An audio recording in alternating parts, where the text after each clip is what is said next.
దర్శి ప్రాంత ప్రజలకు గొప్ప శుభవార్త. A to Z Bazar, Kurichedu road, Darsi. ఇప్పుడు మన దర్శిలో 10 రూపాయల నుండి 1000 రూపాయల వరకు 1000 రకాల వెరైటీలతో మనం ప్రతిరోజు ఉపయోగించుకునే అన్ని వస్తువులు అతి తక్కువ రేట్లకి లభించును. లేడీస్ కార్నర్ లో లభించే ప్రతి వస్తువులు మా వద్ద లభించును. అన్ని రకాల ఫంక్షన్లకు ఆర్డర్లపై సప్లై చేయబడును. విచ్చేయండి. A to Z బజార్, గడియార స్తంభం సెంటర్, కురిచేడు రోడ్డు, దర్శి.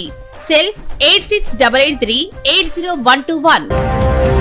దర్శి పట్టణంలో పలు చోట్ల R&B రోడ్లపై ప్రమాదాల నివారణ కోసం ఏర్పాటు చేయబడిన అశాస్త్రీయమైన స్పీడ్ బ్రేకర్లు నేడు ప్రమాదాలకు కారణాలుగా తయారు కావడంతో వాహనదారులు తీవ్రంగా ఇబ్బందులు పడుతుండగా పలుమార్లు ద్విచక్ర వాహనదారులు రోడ్డుపై అదుపు తప్పి పడిపోతుండటంతో వాహనదారులు గాయాల పాలవుతున్న సంఘటనలు కూడా జరుగుతున్నాయి. కుర్చేడు రోడ్డుపై ఆంజనేయ స్వామి గుడి సమీపంలో అశాస్త్రీయమైన స్పీడ్ బ్రేకర్లు ఎక్కువ ఎత్తుగా ఉండటంతో వాహనదారులు పడిపోతున్నారు. అలాగే జేకే హోటల్ సమీపంలోని RN రోడ్డుపై స్పీడ్ బ్రేకర్, అదే విధంగా పొదిల్ రోడ్డు వైపు గల స్పీడ్ బ్రేకర్ ప్రమాదాలకు నిలయమయ్యాయి. ఈ స్పీడ్ బ్రేకర్లను ముందుగా గుర్తించేందుకు ఎటువంటి పెయింటింగ్ లైన్లు లేవు. సంబంధిత అధికారులు స్పందించి స్పీడ్ బ్రేకర్స్ ప్రమాదాలను అరికట్టే చర్యలు చేపట్టాల్సిన ఆవశ్యకత ఎంతైనా ఉంది.